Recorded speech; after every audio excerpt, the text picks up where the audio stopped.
Le chat de la sorcière.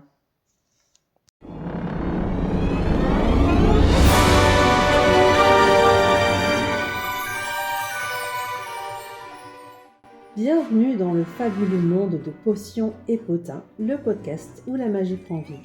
Animé par votre sorcière de quartier, moi, Marie Weber. Spécialisée en houdou, magie élémentaire et numérologie, je suis là pour éveiller la sorcière ou le sorcier qui sommeille en vous. Vous savez, celui ou celle qui danse sous la lune et rit sous les étoiles. Aujourd'hui, on va plonger ensemble dans les mystères les plus profonds, ceux que même les grimoires les plus anciens n'osent pas vous raconter. On va papoter rituels secrets, divinations mystiques, talismans porte-bonheur et bien sûr, notre quête d'éveil spirituel.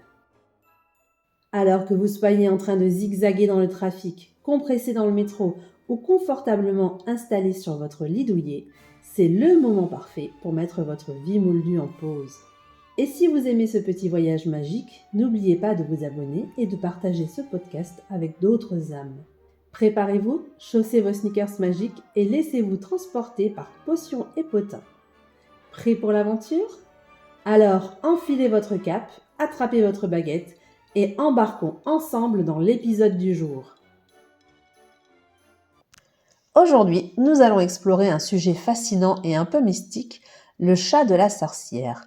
Alors installez-vous confortablement et laissez-vous transporter dans un monde où magie et réalité se côtoient. Commençons par un peu d'histoire. Saviez-vous que le lien entre les sorcières et les chats n'était pas juste un cliché de film d'Halloween ? Il remonte en réalité au Moyen-Âge, une époque où superstition et croyances mystiques faisaient partie intégrante de la vie quotidienne. À cette époque, le chat, en particulier le chat noir, était entouré d'une aura de mystère. On leur prêtait des pouvoirs surnaturels et une connexion étroite avec le monde occulte. La croyance populaire était que les sorcières, ces figures souvent mal comprises et craintes, pouvaient se transformer en chat pour se déplacer incognito, échapper à la persécution ou même espionner les autres. Mais il y a plus, les chats étaient souvent vus comme des familiers des sorcières, ces créatures mi-animales, mi-spirituelles. Encore aujourd'hui, elles sont considérées comme des compagnons magiques qui aident les sorciers et sorcières dans leurs rituels et leurs sortilèges. Les familiers sont un petit peu comme des dons pour les sorcières qui les assistent dans leur magie. Dans les procès de sorcellerie, de nombreux témoignages faisaient état de chats noirs aperçus près des accusés, près des sorcières, et ça renforçait l'idée d'une connexion entre eux.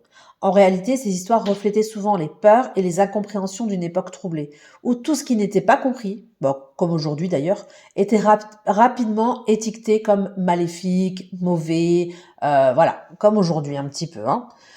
Mais comment ce mythe est-il né exactement ?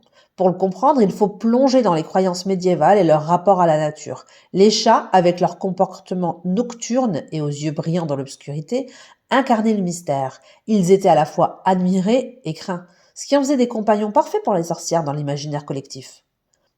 Passons maintenant au symbolisme fascinant des chats. Le chat, en particulier le chat noir, est un animal qui a suscité de nombreuses croyances et légendes à travers les âges. Dans de nombreuses cultures, le chat noir a été associé à la malchance, au mystère, voire au maléfique. Cette croyance trouve en partie ses racines dans les superstitions médiévales où le chat noir était souvent vu comme un présage de malheur ou même comme un compagnon des sorcières, comme on le disait tout à l'heure. Mais ce n'est qu'une facette de la médaille. Dans d'autres cultures, les chats, y compris les chats noirs, sont vénérés et considérés comme des symboles de chance et de protection.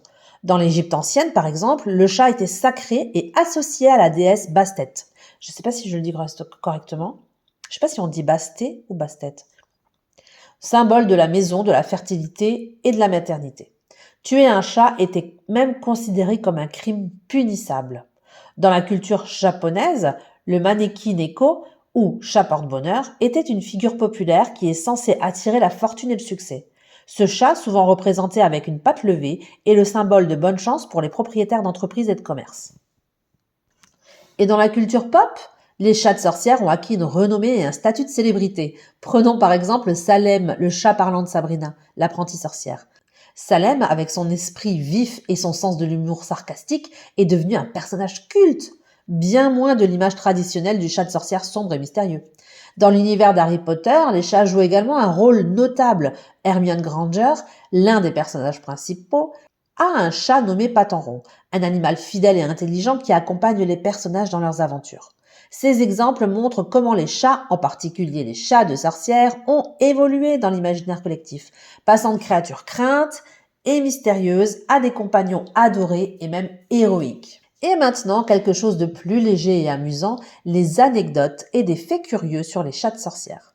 Ces compagnons félins ne manquent pas de nous surprendre avec leur mystère et leurs charmantes particularités. Premièrement, avez-vous déjà remarqué que certains chats ont une tache blanche distincte sur leur poitrail?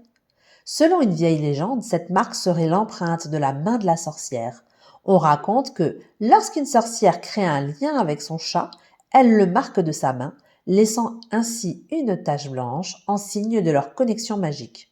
Bien sûr, il s'agit d'une simple légende, mais elle ajoute une touche de mystère à ces marques uniques.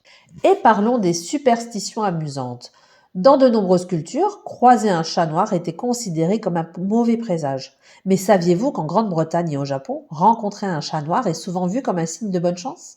Cela montre comment les perceptions peuvent varier grandement d'une culture à l'autre. Enfin, une anecdote fascinante. Au XVIe siècle, les chats étaient parfois employés comme messagers par des sorcières présumées. On pensait que ces chats pouvaient communiquer à distance avec d'autres sorcières, ou même transporter des sorts.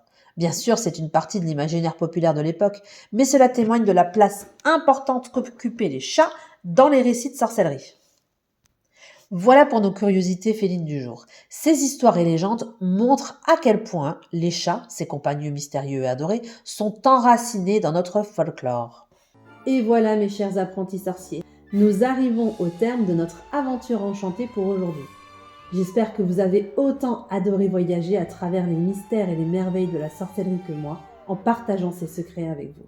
On a papoté et peut-être même ai-je réveillé un peu plus de magie qui sommeille en vous. N'oubliez pas, chaque jour est une chance d'ajouter un peu de paillettes magiques dans votre quotidien. Alors pratiquez vos sortilèges, caressez votre chat noir et surtout, gardez l'œil ouvert pour les signes de l'univers. Avant de ranger nos balais et de fermer nos livres de sortilèges, pensez à vous abonner à Potions et Potins pour ne manquer aucun de nos rendez-vous magiques. Partagez ce podcast avec vos amis sorciers et sorcières et si le cœur vous en dit, laissez un petit commentaire étoilé pour aider d'autres âmes à nous trouver. Je vous dis à bientôt pour de nouvelles aventures ensorcelantes. D'ici là, que vos chaudrons bouillonnent de joie et que vos étoiles vous guident. Marie Weber, votre guide dans ce voyage magique, vous souhaite une nuit étoilée et des rêves enchantés. À la prochaine, sous la lune.